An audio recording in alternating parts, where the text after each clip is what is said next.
Hello, I'm Lara Kulcharsan and this is Newsfeed, your dose of what people are talking about online. For You pages change the way we discover content online. They personalize a platform's homepage, tailoring to our unique interests. So, instead of relying on who we follow, algorithms now decide what we see. That shift has helped creators reach new audiences. But it's also made it easier for videos to land in front of the wrong viewers. For female creators, this comes with serious risks.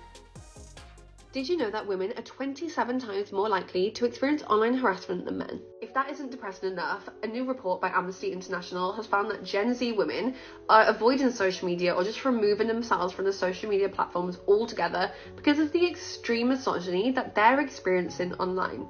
All of this is a direct attack on women's human rights to engage in a digital world in a modern society that literally spins on cyber, because the internet is so intertwined with our daily lives, like from online dating and ordering food online to shopping online and selling our clothes online and sharing our thoughts and beliefs on social media and catching up with our friends and family. All of these things are experiences that men and boys are able to do on social media without that threat hanging over them of extreme misogyny whenever they may post. This isn't to say that men and boys don't experience harassment online, because of course they do, but we know that women and girls experience far more violent harassment that includes rape and death threats, and they're also more likely to be victims of image-based sexual abuse, which could see them turned into explicit deepfakes without their consent, or have their real-life intimate images hacked, leaked, stolen and traded in online forums. And women are also more likely to be victims of doxing online. So, what's fueling the rise in misogynistic content and divisive language online?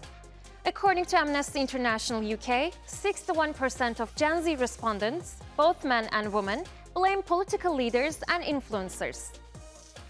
Young boys and young men are getting horrible information online. And the fact that they are so young now, being taught that women are less than, and that it's okay to browbeat women, and it's okay to be mean, and it's okay to be racist. I mean, that is just a whole level of hate and cruelty that has come straight out of the internet, and it feeds on those algorithms. The issue also lies in how content is distributed. Unlike older social media platforms, algorithm-based feeds don't show content only to followers. They serve it to anyone who's likely to engage. But the algorithm doesn't understand intent. If a user engages with a video to spread hate or mock the creator, that video gets pushed to similar users, repeating the cycle. That often means women face waves of trolling simply for posting. Social media platforms say they don't tolerate misogyny and claim that a majority of violating content is removed before being reported. Still, female creators say a lot of the responsibility falls on them to manage these comments themselves. Why does TikTok let men say the craziest things you've ever read in women's comment sections, and then the second the woman replies with anything that even vaguely matches their energy, TikTok takes the woman's comment down for violating community guidelines? Listen, I've gotten death threats, I've gotten people saying they're gonna go find my mom, I've been called a race traitor, I've been called some of the craziest things you can possibly imagine here on TikTok. But to allow those comments to stay up while giving women no ability to defend themselves and actually punishing them for it when they try is not just complicity, but actual participating. Young people say the internet isn't just exhausting, it's harming their mental health. Fake accounts, endless scrolling, pressure to perform. So, what do? Some say the solution is simple: log off. A UK study by the British Standards Institution found that a quarter of young people have shared their location with strangers online. Almost half of 16 to 21-year-olds say they would rather live in a world without the internet. 70% say social media makes them feel worse. Additionally, half of them support implementing a digital curfew after 10 p.m. Risky behavior is common. 42% lied about their age. 40% use burner accounts. Many also pretend to be someone they're not online. Here are are today's top news. To ensure only the best words are used, White House speech announces new thesaurus with all synonyms replaced by Trump. In shocking speech, White House announces plan to replace all U.S. ambassadors with highly opinionated game show hosts for more entertaining diplomacy. The White House unveils Truth GPT, an AI that rewrites all social media posts globally to reflect undisputed facts tremendously. That was an AI-generated video produced by Google's Veo 3. The latest version of the tool lets users add sound effects, ambient noise, and even dialogue to their creations. So now, everything is just a prompt away. The problem? It's getting very hard to tell if something was made by AI or by real creators.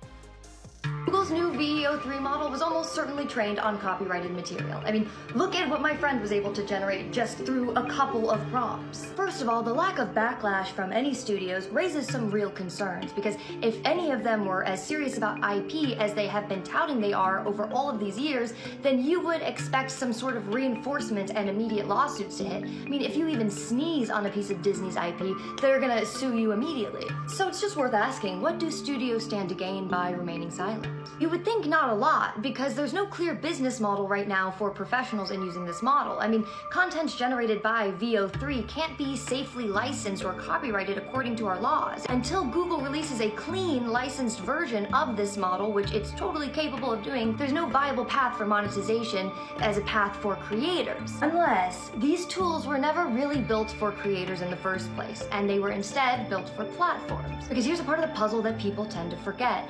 Google is not just building generative AI, and it's not just a search engine.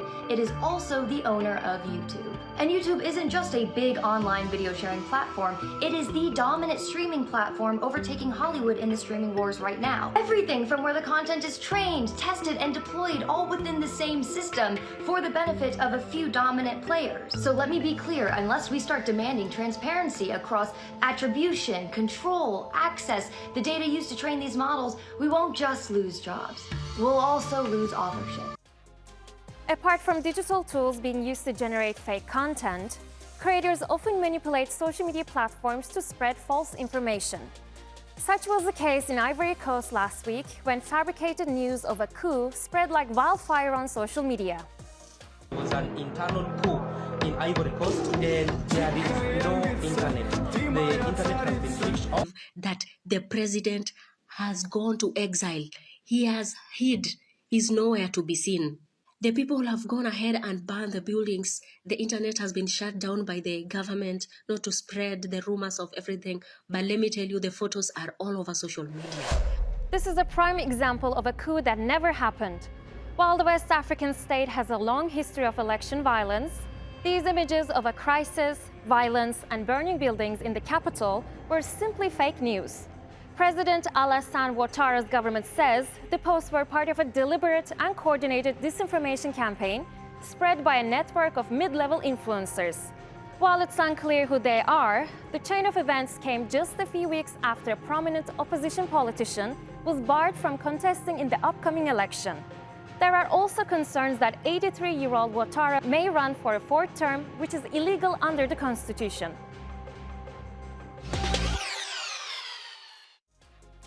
Now, we all know how demoralizing the job search can be. Imagine spending weeks prepping for an interview only to get stuck trying to sell yourself to a glitching bot on a virtual vetting stage. Artificial intelligence interviewers are being used by companies during early hiring stages to vet hopefuls in the cutthroat job market. While it's not known how widespread AI recruitment will become, it's the signal of the growing use of AI in the job market. Hello. Hi. Thank you so much for joining the interview today. I am so excited to talk to you and get to know more about you. For our first question, let's circle back. Tell me about a time when. Let's circle back. Tell me about a time when. Let's circle back. Tell me about a time when. I think the internet's breaking up or something. Tell me about a time when. Let's circle back. Tell me about a time when. Let's circle back. Tell me Just about a repeating. time when. Let's circle back. Tell me about a time. I don't even know what to do. Let's. Me about a time when. When, let's circle back. Tell me about a time when, let's our interview. Thank you so much for answering the questions. I got a lot of great information I didn't get to answer a question.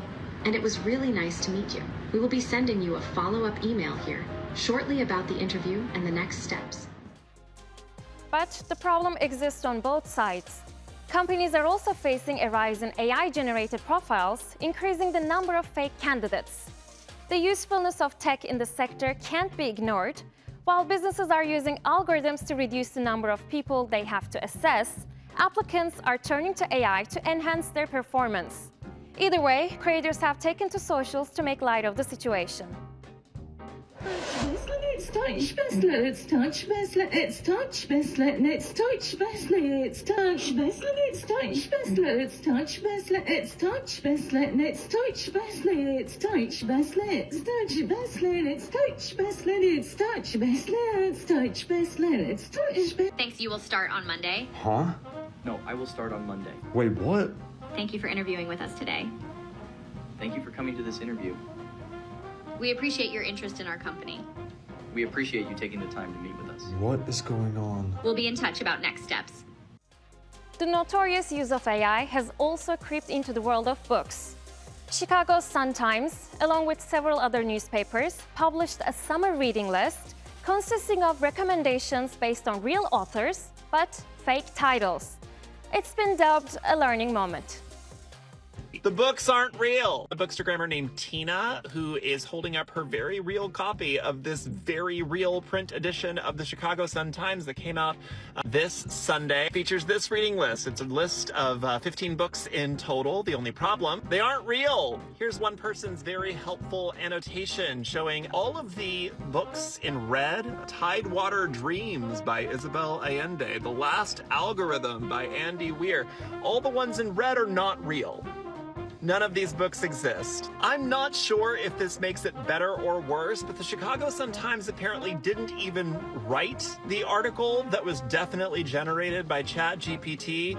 It was actually pulled from a syndicate service, so they didn't even have a staff writer do this. They pulled it from a Newsbank database, and it's a bunch of fake books. Low effort embracing of AI lives in conversation with this like anti-intellectualism, death of expertise thing, and it just seems so emblematic of everything that's wrong with everything right now. I hate this. How did a quirky monster become a global collectible icon? Labubu, born from the imagination of artist Kessing Lung, has exploded into a billion-dollar craze. Millennials and Gen Z are queuing for hours outside Chinese toy giant Pop Mart to get their hands on one. There's even a black market for Labubus. All for a mischievous face monster keychain no one can quite explain. What is Labubu and why is it so viral on TikTok? These ugly things have kind of become a really popular collectible on the internet. Basically, Labubu was created by a Hong Kong artist for the Monsters series, which was inspired by Nordic folklore and actually launched all the way back in 2015. Those are all the monsters. So Labubu is just one of those, and it became really popular in the past few years. Okay. Because of the novelty and the rarity and how hard it is to get them now, that's kind of added to the popularity. It became widely available though through Pop Mart, a toy company that's based out of Beijing. That didn't get too much attention though. It became really popular when it was found with Lisa from Blackpink. Turns out she collects these things and it was revealed last April. Since then, there's been a rapid increase in popularity in Southeast Asia. This demand led to short supply, which if you know anything about collectibles, just makes people want it more and makes the value go up. And because people are looking for these things, more and more people get involved and the popularity grows. This has led to a ton of Labubu content, particularly with Labubu hunts and unboxings going mega viral on TikTok. And that's our show. Find our latest stuff on YouTube and do subscribe to our channel. See you soon.